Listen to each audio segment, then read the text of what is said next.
Shalom sahabat hidup untuk bersaksi. Baik, puji Tuhan, kesempatan sudah diberikan kepada saya untuk bersaksi bagaimana saya mengenal Tuhan Yesus Kristus sebagai Tuhan, karena saya dulunya adalah seorang muslim, terlahir seorang muslim. Baik, di channel ini saya akan bersaksi lebih lengkap bagaimana saya kenal Tuhan Yesus dan bagaimana saya mengalami pemulihan dalam luka-luka batin saya. Jadi sahabat hidup untuk bersaksi, saya itu terlahir sebagai muslim yang taat kepada agama saya dulunya, dan kami memang hidup sangat miskin pada masa itu dan sangat hidup susah, karena saya ingat masa-masa kecil gitu ya, bagaimana pekerjaan hidup di ladang. Bahkan karena susahnya kita harus tinggal di ladang di sebuah pondok, di situ rumah yang sangat tidak layak huni, karena beberapa kali dihembus angin pada masa kecil itu bisa tumbang rumahnya. Tapi puji Tuhan, pada masa itu saya ingat kelas 3 SD, bapak saya mendapat sebuah pekerjaan di daerah Riau, di sebuah perkebunan milik pemerintah. Jadi kami juga akhirnya pindah semua dari Riau, yang sebelumnya kita tinggal di daerah Sidamanik, Manikluan, dekat Siantar, Sumatera Utara.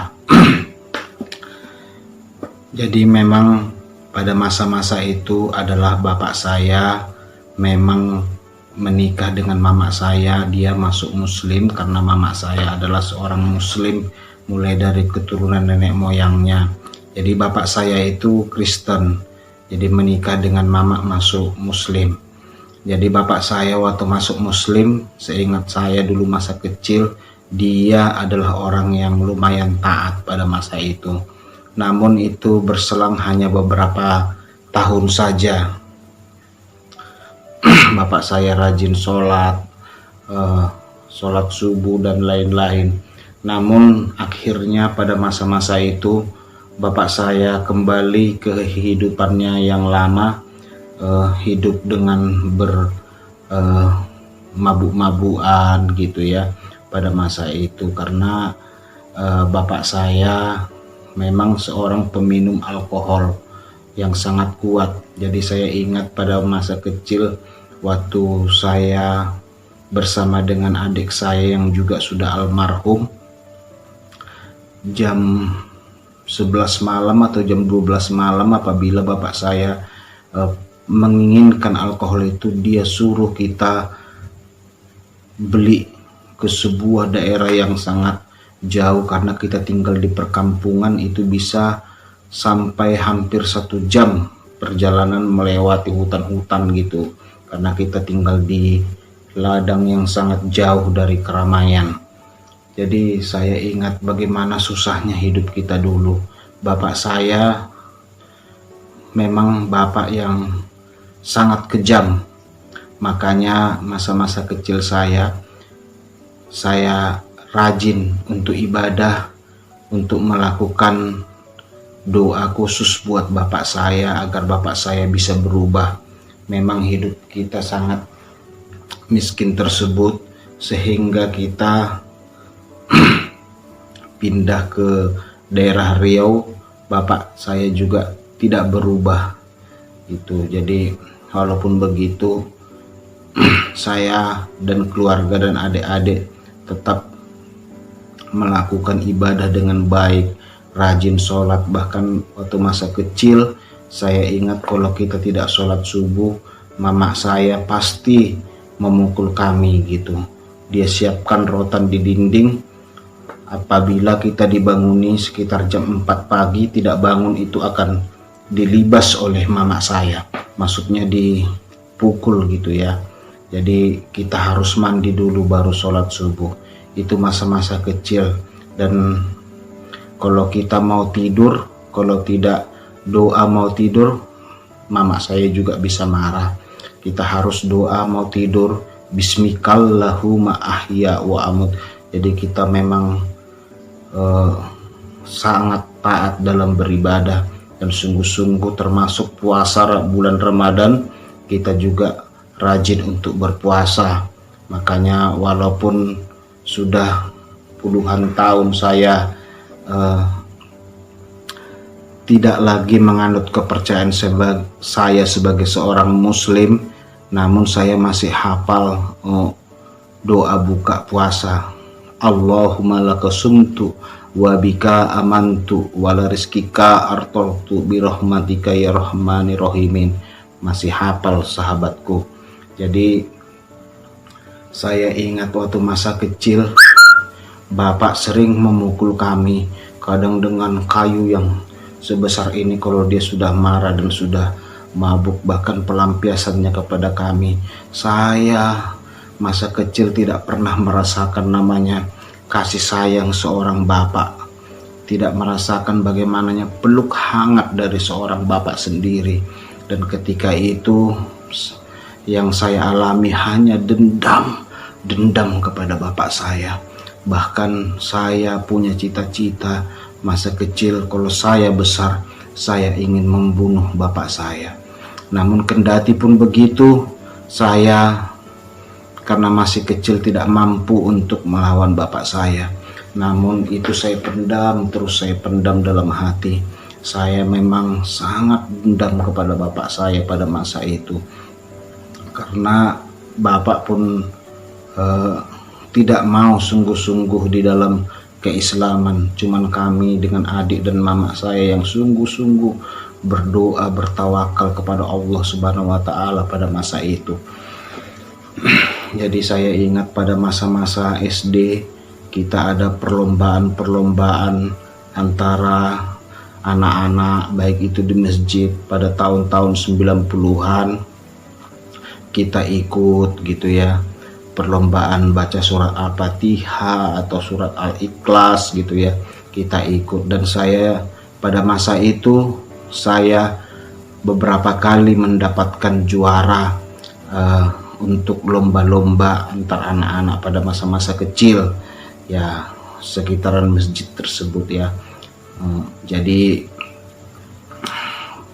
pada masa-masa remaja juga saya habiskan hidup saya kepada Allah Subhanahu wa Ta'ala.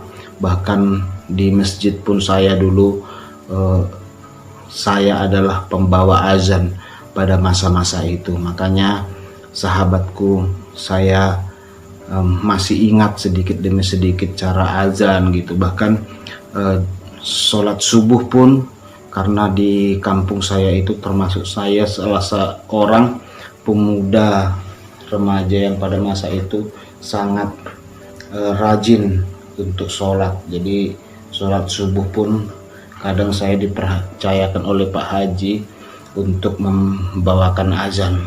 Makanya azan maghrib dan azan subuh itu ada perbedaan sedikit ya, memang ada perbedaannya sedikit. Jadi hidup memang kami tidak berubah dalam kehidupan yang tidak mewah dan tidak kaya. Jadi pada masa itu kami tinggal di daerah Riau yang memang mayoritas itu adalah muslim. Saya belum pernah menjumpai di tempat saya itu ada seorang Kristen.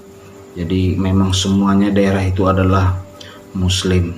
Waktu saya masa SMP juga, walaupun ada teman-teman yang memang keislamannya juga tidak sungguh-sungguh, namun saya tetap sungguh-sungguh. Jadi di sekolah itu ada musola, saya bawa sarung kalau ke sekolah gitu ya.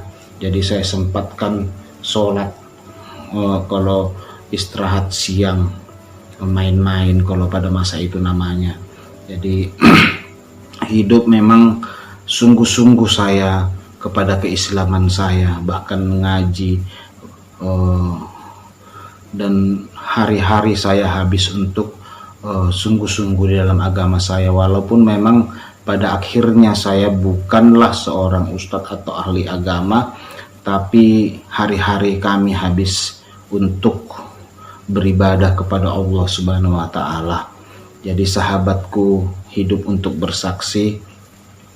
Namun seketika itu saya berpikir, waktu saya hidup di dalam keislaman, saya hidup kami memang tidak berubah. Kehidupan kami begitu-begitu saja gitu. Jadi suatu saat saya berpikir, itu masa saya kecil ya, kalau saya rajin sholat, saya rajin puasa sungguh-sungguh, apakah saya masuk surga? Ada juga pemikiran saya pada masa kecil seperti itu. Namun singkat cerita, tahun 1999, pada masa itu memang musim isu-isu mau kiamat. Nah, namun saya bermimpi sampai 3 kali.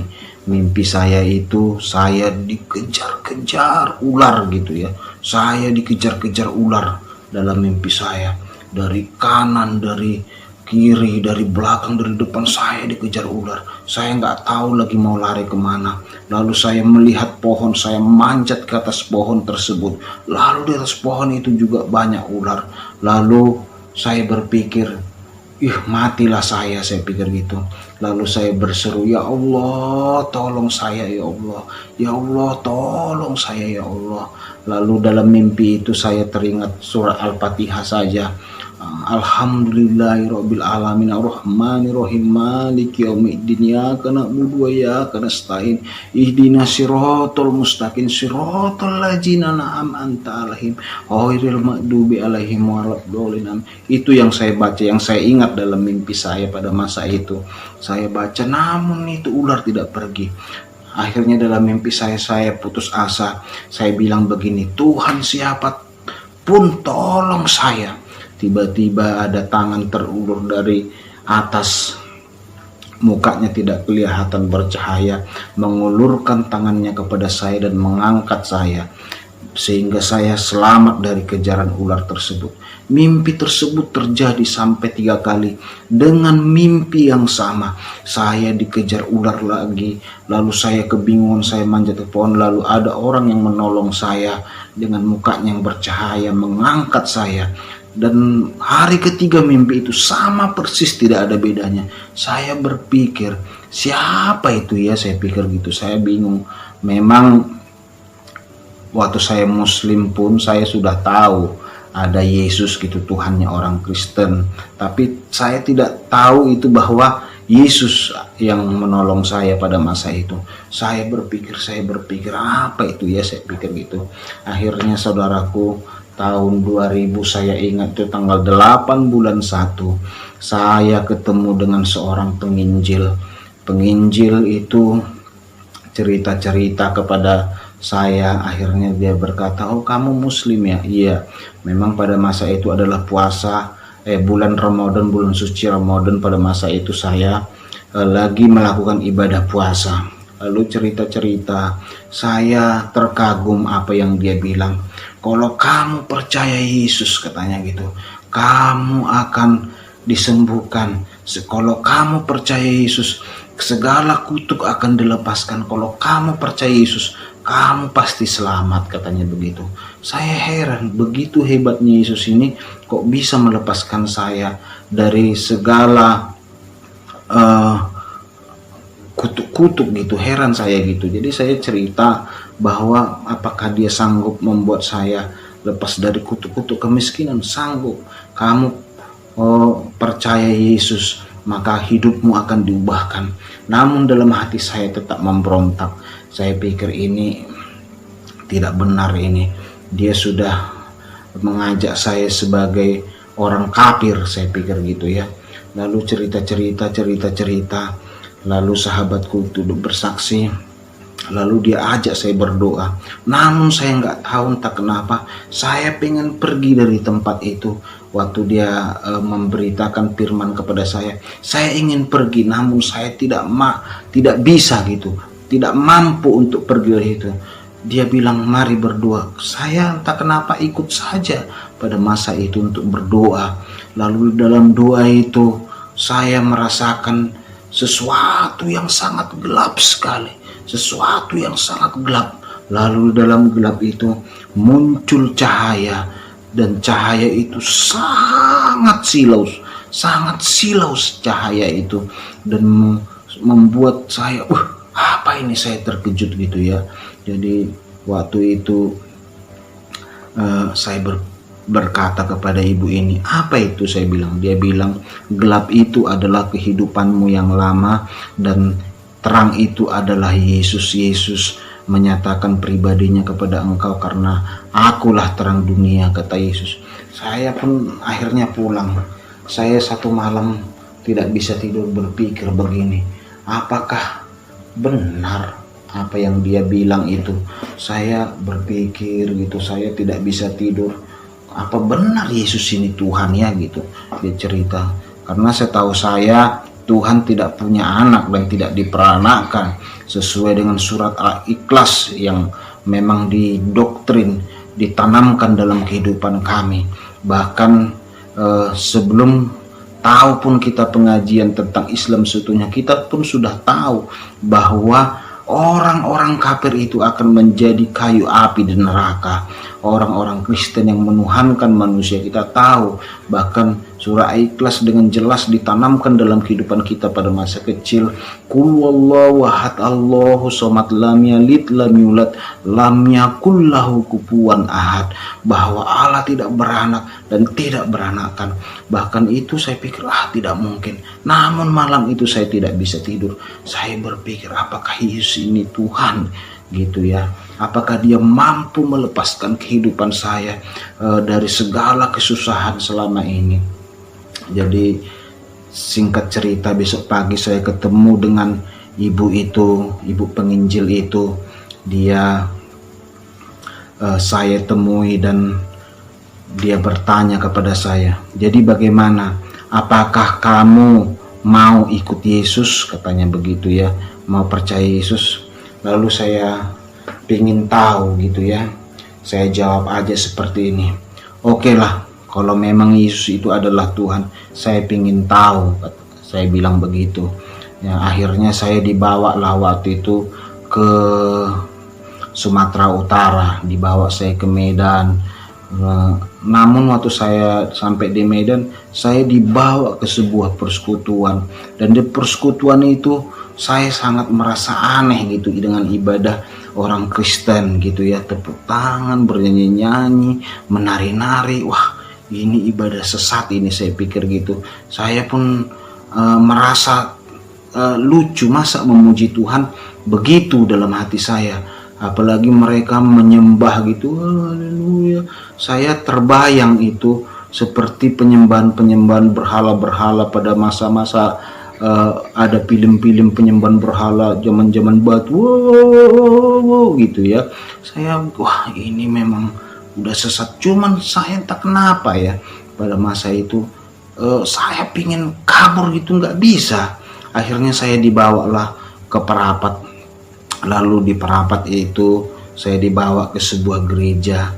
Memang saat saya masuk Kristen, percaya Yesus, memang tantangan sangat berat, dan gereja pun pada masa itu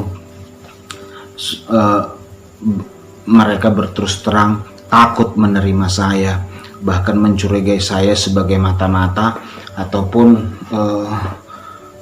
teroris gitu ya.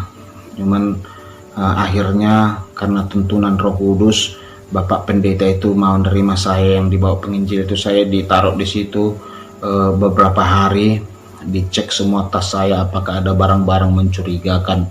Begitu saya ditaruh di lantai 2. Lalu saya sampai lantai 2, saya bilang gini dalam hati saya, Yesus, memang dulu saya belum percaya kali sama Tuhan Yesus ya. Saya ingin menguji Tuhan aja pada masa itu. Yesus, kalau memang kau Tuhan, berikanlah saya baju. Saya bilang gitu. Memang waktu saya dibawa penginjil itu, saya lagi di perantauan, hidup memang lagi susah juga. Saya tidak punya apa-apa, bahkan saya pergi dengan membawa baju, saya ingat itu mungkin 1 setel atau 2 setel saja baju saya. Lalu saya minta waktu itu, kalau Yesus, kalau memang Engkau Tuhan, berikanlah saya baju. Saya bilang gitu. Lalu sorenya itu, saudaraku yang terkasih, ada seseorang yang datang memberikan saya baju, dan itu lumayan banyak. Padahal saya tidak ada mengasih tahu kepada siapapun bahwa saya menginginkan baju. Saya tidak ada memberitahu siapapun. Saya hanya bilang, Yesus, kalau Kau memang Tuhan, Kau pasti sanggup memberikan. Gitu dalam hati saya, berikan saya baju. Gitu ya, kalau Tuhan memang ya sanggup menjawab doa kita, kalau Dia Tuhan yang hidup gitu ya. Lalu kok saya dapat ya gitu, dikasih saya baju gitu. Namun kendati pun begitu, saya masih belum percaya. Saya menguji lagi, bilang begini, Yesus, kalau memang Kau Tuhan, berikanlah saya sepatu spotek yang berlampu gitu ya. Karena saya pikir kalau Yesus memang Tuhan, pasti sanggup memberikan yang saya minta gitu. Yang mustahil bagi manusia, pasti Tuhan bisa sanggup berikan kepada saya gitu. Karena saya ingat masa kecil, karena hidup kami susah, saya sering minta kepada mama saya, Mak, belikan saya sepatu yang berlampu. Karena masa-masa kecil anak-anak suka pakai sepatu gitu yang berlampu-lampu gitu ya. Cuman itu untuk sepatu anak-anak. Namun setelah saya besar, saya mungkin kekurangan kasih sayang dari orang tua, atau merasakan masa kecil yang kurang bahagia. Karena memang masa kecil saya itu selain untuk banyak beribadah dan juga membantu orang tua bekerja di ladang, pulang sekolah, pergi bekerja. Bahkan masa kecil juga saya habiskan untuk menolong keluarga dengan kehidupan, membantu menafkahi keluarga. Karena bapak saya memang dapat pun gajinya dihabiskan, dihambur-hamburkan untuk kebutuhan dia. Lalu saya meminta sepatu itu, sahabatku, dan puji Tuhan lagi, itu pun diberikan lagi, diberikan kepada saya. Ada seseorang datang memberikan, ini sepatu untuk kamu, persis dengan apa yang saya inginkan gitu. Walaupun gak saya ungkapkan gitu ya, tapi dalam pikiran saya, sepatunya berlampu, modelnya begini, ini gitu ya, dan persis dengan apa yang saya berikan. Bayangkan sahabatku, tidak mungkin ada sepatu berlampu untuk orang yang sudah dewasa seperti saya pada masa itu. Umur saya sekitar 19 tahun ya, karena itu sepatu untuk anak-anak. Jadi tapi saya meminta itu gitu. Namun itu pun diberikan oleh Tuhan. Lalu saya berpikir, kok saya dapatkan ya? Nggak mungkin ini, tapi kok bisa saya dapatkan gitu. Lalu saya berpikir, jangan-jangan Yesus tuh lah, saya uji lagi lah, saya pikir gitu ya. Saya uji lagi, Yesus, kalau Kau memang Tuhan, izinkan saya minta sekali lagi, berikan saya sepeda. Nah, sepeda itu pun saya dapatkan besok harinya. Ada orang yang datang memberikan. Akhirnya sahabatku, saya gak bisa lagi menahan haru saya bahwa Tuhan sayang, bahwa Dia adalah Tuhan yang hidup. Saya lari ke lantai 2. Waktu saya mendapat sepeda itu, saya sujud ya, saya tidak tahu berdoa, cuman saya bilang, oh Yesus, memang Kau benar-benar Tuhan, saya bilang gitu. Saya menangis, luar biasa saya dijawab. Lalu saya temui pendeta yang di bawah, saya ceritakan kesaksian saya bahwa apa yang saya minta semua dijawab oleh Tuhan. Lalu pendeta tersebut, jadi bagaimana keputusanmu? Saya bilang, saya mau ikut Yesus, saya percaya kepada Yesus, jadi mau masuk Kristen, mau. Lalu saya dibimbing dan diajak menjadi seorang Kristen. Saya dibimbing untuk menerima Yesus sebagai Tuhan dan juru selamat saya. Di situ saya mulai sungguh-sungguh dan saya berdoa. Saya katakan gini kepada Tuhan, Tuhan Yesus, sekarang saya sudah menjadi Kristen.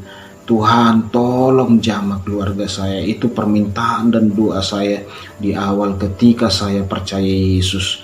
Saya berdoa buat keluarga, lalu saya kirim surat kepada mama saya.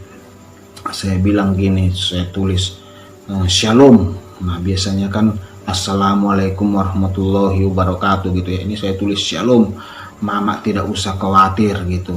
Saya tidak pulang dari perantauan. Puji Tuhan, mak saya sudah menjadi Kristen. Pada saya sehat, mama nggak usah khawatir. Lalu mama saya terkejut dan dia ceritakan setelah saya ketemu dengan dia terkejut. Wah, diceritakan kepada adik saya, abangmu sekarang sudah menjadi Kristen, sudah menjadi kafir gitu ya. Lalu adik saya disuruhlah menjemput saya ke Perapat waktu itu. Saya bilang begini kepada adik saya belum mau pulang. Waktu adik saya bilang, bang pulang bang, abang disuruh mama pulang gitu ya. Kan ada surat balasan dari mama, oh udah Kristen kau ya, pulanglah gitu. Cuman saya nggak balas surat itu. Lalu adik saya diutus untuk menjemput saya, namun saya bilang nggak mau karena adik saya membujuk-bujuk saya nggak mau. Adik saya pun jadi tinggal di situ beberapa hari. Akhirnya pun dia tidak pulang karena pada masa itu belum ada HP telekomunikasi ya. Jadi karena adik saya nggak pulang-pulang, akhirnya mama saya menyusul karena di surat itu juga ada alamat saya. Itu mama saya menyusul menjemput saya ke Perapat pada masa itu. Dan saya ketemu dengan mama saya. Dia bilang, nak pulanglah, karena mama saya yang menjemput. Akhirnya saya bilang, iyalah mak, saya pulang, tapi besok kita pulang ya mak. Ya udahlah, saya taat kepada orang tua saya. Dan luar biasanya pada malam itu sebelum kami pulang esok harinya, mama saya sakit, parah sekali sakit dong. Lalu di situ kita doakan dan luar biasa mujizat terjadi. Mama saya sembuh secara total dan secara instan gitu. Dan dia bilang gini, wah luar biasa ya, luar biasa ya, saya bisa merasakan kesembuhan yang ajaib langsung secara instan gitu ya. Mama saya sembuh, badan saya enak katanya gitu. Lalu di situ pun mama saya akhirnya melihat kuasa Tuhan Yesus yang luar biasa dan melihat dahsyatnya kuasa Tuhan Yesus yang mampu menyembuhkan dan memulihkan mama saya. Mama saya pun di situ puji Tuhan, menerima Tuhan Yesus sebagai Tuhan dan Juru Selamatnya. Memang sebelum itu memang saya sudah berdoa, bahkan berpuasa, puasa Ester gitu ya, 3 hari 3 malam gak makan gak minum. Bahkan saya pernah ngambil puasa 1 kali, yaitu puasa 7 hari 7 malam gak makan gak minum. Saya berdoa, Tuhan tolong saya, tolong selamatkan keluarga saya. Karena itu yang saya tahu, karena penginjil tersebut pernah mengatakan kepada saya, kalau kamu ingin doamu cepat dijawab, kamu harus berpuasa katanya gitu ya. Karena kamu percaya kepada Tuhan Yesus, karena di Kristen juga ada puasa katanya gitu. Saya dulu memang sama sekali tidak tahu bahwa di Kristen itu ada puasa. Jujur saya nggak tahu, memang nggak tahu saya bahwa orang Kristen berpuasa, karena setahu saya Kristen tidak ada puasanya gitu, hanya orang Islam yang ada puasanya.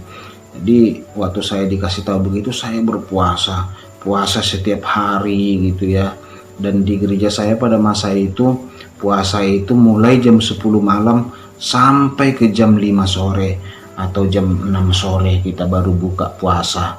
Itu puasa, setiap puasa 1 hari istilahnya. Belum lagi puasa Ester yang saya lakukan. Saya berdoa tak.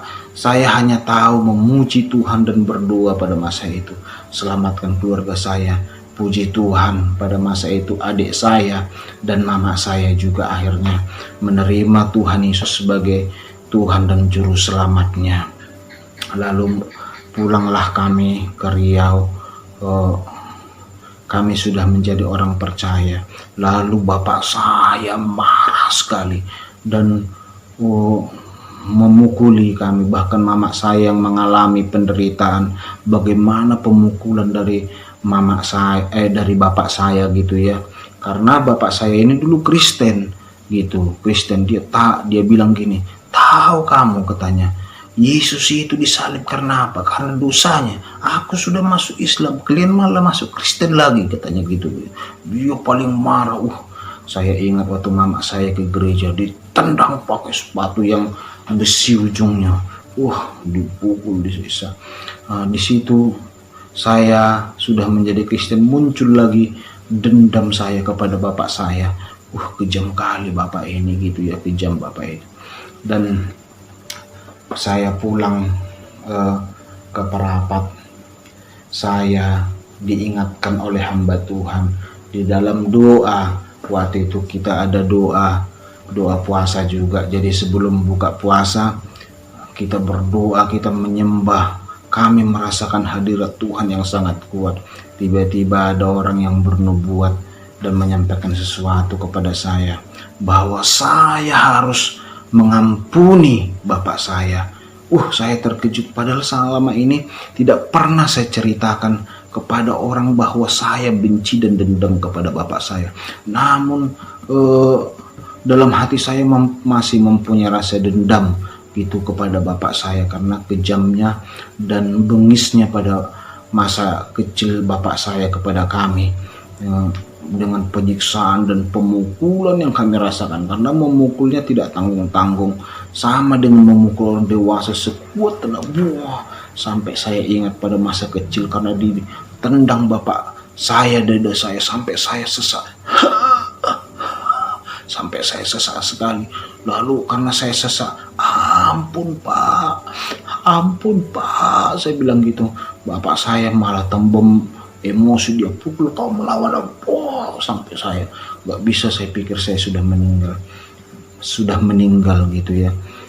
Namun oleh karena kasih karunia Tuhan, saya diselamatkan. Walaupun memang pada masa itu kami masih muslim. Ya Allah, tolong saya, tolong gitu dalam hati saya dengan penyiksaan bapak saya. Namun setelah saya jadi Kristen yang berdoa, tadi saya lanjutkan ceritanya. Setelah kami berdoa, ada hamba Tuhan itu mengatakan bahwa kamu harus mengampuni bapakmu. Saya bilang gini, berat sekali untuk mengampuni bapak saya karena perbuatannya sangat jahat, sangat kejam, sangat bengis kepada saya. Saya nggak bisa mengampuni. Lalu dia bilang, kalau kamu tidak mengampuni orang yang bersalah kepada kamu, maka Bapa di sorga juga tidak mengampunimu. Kamu tidak akan dipakai oleh Tuhan kalau kamu tidak mengampuni, katanya gitu. Saya berat sekali syarat ini, Tuhan harus mengampuni bapak saya, berat sekali syarat ini, saya pikir begitu ya. Akhirnya dengan kuasa Tuhan saya paksakan diri saya mengampuni bapak saya mengampuni bapak saya mengampuni bapak saya. Dan luar biasa, pada masa itu saya lepaskan pengampunan dan prosesnya pun langsung terjadi. Beberapa hari kemudian orang tua saya menelepon melalui wartel pada masa itu ya, ke telepon gereja. Dia nelepon bahwa saya harus pulang ke Riau, kembali dari Perapat. Saya harus pulang karena bapak sakit keras gitu. Lalu saya pulang, saya bilang gini dalam hati saya, Tuhan berikan saya kekuatan untuk mengasihi bapak saya, karena saya sudah mengampuni, saya tidak mau mengingat masa-masa lalu itu lagi. Saya pun pulang dan luar biasanya bapak dibawa ke rumah sakit. Di situ saya tunjukkan bahwa saya mengasihi bapak saya, walaupun bapak satu-satunya yang masih muslim pada masa itu, karena adik-adik saya sudah beberapa juga sudah menjadi percaya Yesus, termasuk mama saya gitu ya. Jadi setelah itu saya urus bapak saya di rumah sakit sampai dia buang air besar pun saya lap pakai pembersih gitu. Saya bersihkan, saya tampung dengan pispot air besarnya ataupun air kecilnya, saya urus, saya peluk. Lalu saya bilang gini, Tuhan, saya mengasihi bapak saya bilang, Pak, saya sayang sama bapak, saya sayang sama bapak saya. Dan di situ pun bapak saya tersentuh. Dia berpikir, jadi kamu tidak pernah benci sama bapak, padahal bapak jahat kepadamu gitu. Pada saya tidak benci kepada bapak gitu. Saya mengasihi bapak karena Yesus mengasihi bapak. Saya bilang gitu kepada bapak saya. Lalu di situ terjadi pemulihan dan luar biasanya gitu ya. Walaupun bapak saya sudah merasa sadar bahwa pada masa hidupnya tidak baik kepada anak-anaknya, lalu dahsyatnya Tuhan di situ karena saya mengasihi bapak saya. Tuhan sembuhkan bapak saya waktu di rumah sakit. Padahal penyakitnya sudah sangat parah pada masa itu, lalu disembuhkan oleh Tuhan Yesus gitu. Jadi beberapa hari berikutnya akhirnya bapak saya pun mau dibaptis dan menerima Tuhan Yesus sebagai Tuhan dan Juru Selamatnya. Namun prosesnya tidak sampai di situ. Walaupun bapak saya sudah menerima Tuhan Yesus sebagai Tuhan dan Juru Selamatnya, bapak saya masih berpikir gitu ya, kalau menjadi Kristen itu segala doa harus dijawab. Karena saya bersaksi pada masa itu kenapa saya masuk Kristen, bahwa Tuhan menjawab doa saya.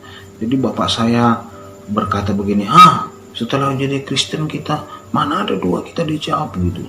Dia kembali marah-marah, bahkan memukul. Walaupun saya udah besar, tetap juga tidak lepas dari tangannya yang sangat ringan untuk menghantam kita gitu. Cuman saya mengasihi bapak saya mengasihi, saya tidak mau membalas kejahatan dan kejahatan, karena Tuhan Yesus hadir untuk menyebarkan kasih, untuk memberikan kasih, untuk memberikan pengampunan kepada orang-orang yang berdosa gitu dalam hati saya. Jadi saya berdoa dan luar biasa sahabatku, hidup untuk bersaksi. Begitu lama prosesnya, akhirnya umur bapak saya itu sekitar 60-an. Akhirnya bapak saya sungguh-sungguh dan percaya kepada Tuhan, dilepaskan semua kehidupannya yang lama. Dia menjadi sangat baik sekali dan penuh dengan kasih daripada Kristus dalam kehidupannya. Yang dulu dia adalah pemarah menjadi peramah. Bahkan di tempat pekerjaan bapak saya pun menjadi seorang pelayan Tuhan. Bahkan mama saya juga menjadi seorang pelayan Tuhan. Itulah kasih Tuhan yang sangat luar biasa yang saya rasakan, bahwa Tuhan mendengar doa orang-orang yang selalu berseru-seru siang dan malam kepada Allah kita Yesus Kristus, yang sanggup menjawab setiap doa kita. Dan 5 tahun bapak saya mengalami perubahan dan pemulihan daripada Tuhan. Akhirnya dia dipanggil setahun yang lalu, dan di situ saya sangat bersedih sekali. Tuhan memanggil bapak saya. Saya pikir gitu, saya belum merasakan kasih sayang seorang bapak yang benar-benar, hanya beberapa saat saja. Cuman saya berpikir, Tuhan, Engkaulah Bapakku, Engkaulah Tuhanku yang mengerti. Walaupun saya tidak merasakan kasih seorang ayah, namun Engkau adalah ayahku yang mengerti semua isi hatiku. Puji Tuhan, sahabatku, hidup untuk bersaksi. Di situ saya mengalami perubahan yang luar biasa, dan ujian-ujian yang saya lewati, salib waktu mengenal Tuhan Yesus, ketika saya percaya kepada Tuhan Yesus. Ada juga sahabat-sahabat yang mengejek saudara-saudara. Namun banyak juga keluarga yang hidupnya toleransi walaupun mereka masih muslim, karena masih ada juga saudara-saudara saya yang masih muslim, beberapa orang. Nah begitu. Namun karena mereka melihat kehidupan kita yang penuh kasih, yang mengasihi, yang tidak membalas kejahatan dengan kejahatan, yang tidak membalas fitnah dengan fitnah. Kita tunjukkan bahwa kita hidup penuh dengan kasih. Kita pun masih bersahabat dengan mereka. Dan saya percaya Tuhan Yesus juga akan menjamah kehidupan mereka. Dan akhirnya saudaraku yang terkasih dalam nama Tuhan, saya memilih kehidupan saya untuk melayani Tuhan sepenuhnya sampai sekarang, dan hidup saya hanya untuk menyembah dan memuliakan Tuhan. Demikian kesaksian saya buat saudara-saudara Kristen. Mungkin masih banyak yang belum saya sampaikan secara mendetil, namun bisa saudara cek nanti atau bertanya di channel YouTube saya. Tuhan Yesus memberkati. Shalom.